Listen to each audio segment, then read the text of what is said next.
Alright folks, it's the Lazy Gardener here. Quick update here at the rental plot.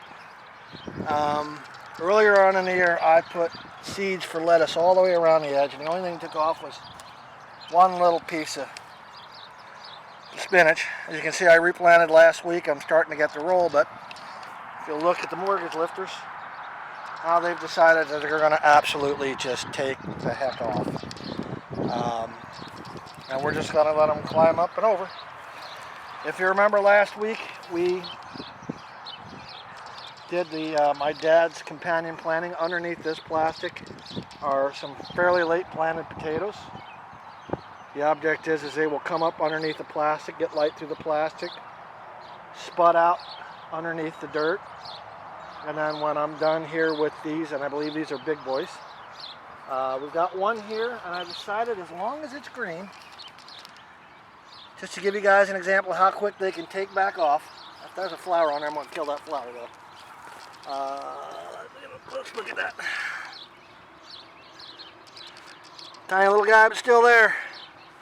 She makes it, she'll take off and catch up like you wouldn't believe, and I thought you'd like to see that. Over here, we've got the twin planted super sauces. Eventually I will go through and thin those out to one each. I'm going to put float valves in these so that I quit overflowing them. Those are just starting.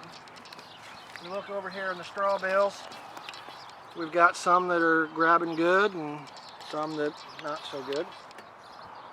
They just got their first taste of Miracle-Gro today.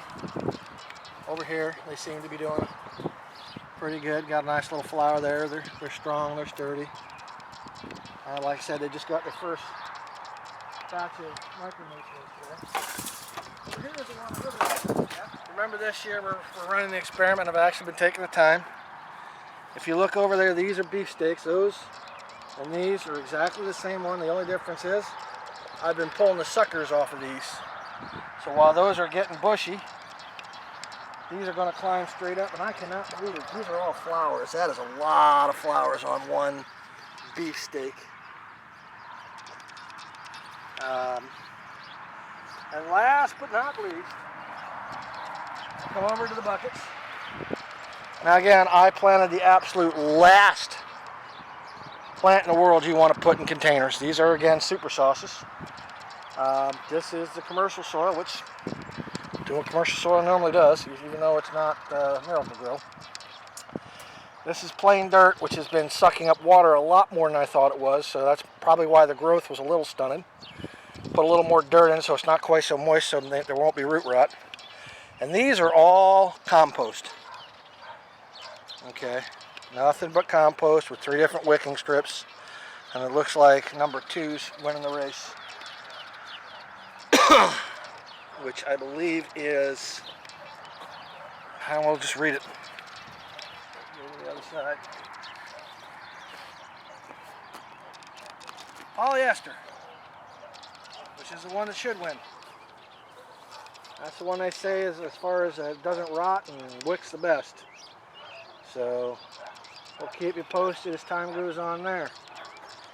And we'll go back to the home plot and we'll show you what's going on there. Until next time.